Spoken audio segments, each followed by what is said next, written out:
Middle east में बढ़ते तनाव के बीच भारतीय दूतावास ने कल इजरायल में रह रहे सभी भारतीय नागरिकों के लिए एक एडवाइजरी जारी कर दी है। दूतावास ने कहा है कि नागरिक सतर्क रहने के साथ स्थानीय प्रशासन की ओर से सुझाए गए सुरक्षा प्रोटोकॉल का पालन करें।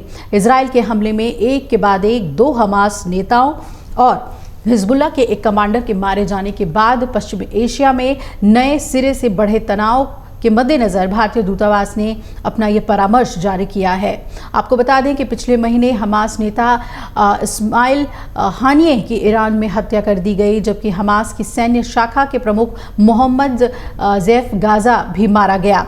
लेबनान में सक्रिय हिजबुल्लाह का कमांडर फौद शुकूर बेरूत पर किए गए एयर स्ट्राइक के बाद वो भी मारा गया और इजरायल को कई देशों और समूहों द्वारा गंभीर परिणाम भुगतने की धमकी अब मिल रही है और हानिये की मौत से पूरे इलाके में तनाव खतरनाक स्तर पर पहुंचने की आशंका है। ऐसे में भारतीय दूतावास ने अपनी एडवाइजरी जारी कर कह दिया है कि कृपया सावधानी बरतें, देश के भीतर ज़रूरी यात्रा से बचें और सुरक्षा आश्रयों के करीब रहें। दूतावास स्थिति पर बारीकी से नज़र रख रहा है और अपने सभी नागरिकों की सुरक्षा सुनिश्चित करने के लिए इजरायली अधिकारियों के साथ नियमित संपर्क में है। दूतावास के सभी सोशल मीडिया मंच पर पोस्ट करके अंग्रेजी, हिंदी, तेलुगु और कन्नड़ में जारी किए गए एडवाइजरी में ईमेल पते के साथ हेल्पलाइन टेलीफोन नंबर भी जारी किए गए हैं +972 5475 20711 और एक और हेल्पलाइन नंबर है +972 5432 78392। जैसे संपर्क विवरण भी दिए गए हैं और इस पर 24 घंटे मदद उपलब्ध रहेगी, ये कहा गया है। वहीं एयर इंडिया ने गुरुवार को अपनी दिल्ली तेल अवीव उड़ानें 8 अगस्त तक के लिए रद्द कर दी है और इजरायली अधिकारियों के इस दावे के बावजूद कि उनका हवाई क्षेत्र बिल्कुल सुरक्षित है, लगभग 10 अंतर्राष्ट्रीय विमानन कंपनियों ने अपनी उड़ानें रद्द कर दी हैं इजरायल के लिए। और वहीं इजरायल में भारतीय मिशन की ओर से जारी परामर्श से पहले बेरूत स्थित भारतीय दूतावास ने गुरुवार को परामर्श जारी करके भारतीय नागरिकों को अगली सूचना तक लेबनान की यात्रा नहीं करने की सलाह दी थी। इसके अलावा उन्हें लेबनान छोड़ने की भी सलाह दे दी गई है। ईरान के सुप्रीम लीडर खामेनेई ने 48 घंटे पहले इजरायल विनाश का अल्टीमेटम दे दिया है और अब 24 घंटे बाकी हैं। हालात गंभीर होते जा रहे हैं, अरब कभी भी धधक सकता है।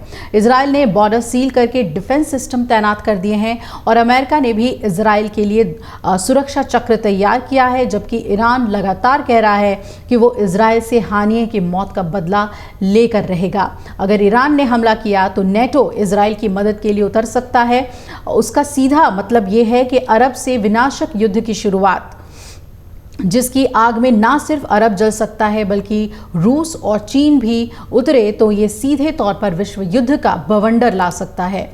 इजरायल की सुरक्षा के लिए अमेरिका ने ईरानी प्रॉक्सी के खिलाफ मोर्चा खोल दिया है और अमेरिका ने 12 वॉरशिप की तैनाती की है, जिसमें पूर्वी भूमध्य सागर में 4 वॉरशिप लगाए गए हैं और इनके टारगेट पर लेबनान में हिजबुल्लाह, गाजा में हमास, सीरिया और वेस्ट बैंक दूसरे ईरानी प्रॉक्सी हैं। इसी तरह ईरान को टारगेट करते हुए फारस की खाड़ी में भी अमेरिका ने 4 युद्धपोत अपने तैनात कर दिए हैं, जो ईरान के अलावा इराक पर भी सीधा हमला कर सकता है। जबकि लाल सागर में हूती के हमले रोकने के लिए 4 कॉम्बैट शिप लगाए गए हैं। तो हालात अब वहां पर बहुत ही तनावपूर्ण है। ऐसे में भारत ने अपने नागरिकों के लिए एडवाइजरी जारी कर दी है। अगर आप ये वीडियो YouTube पर देख रहे हैं तो हमारे चैनल को सब्सक्राइब करें और बेल आइकन को दबाना ना भूलें। अगर आप Facebook पर ये वीडियो देख रहे हैं तो हमारे पेज को लाइक करें।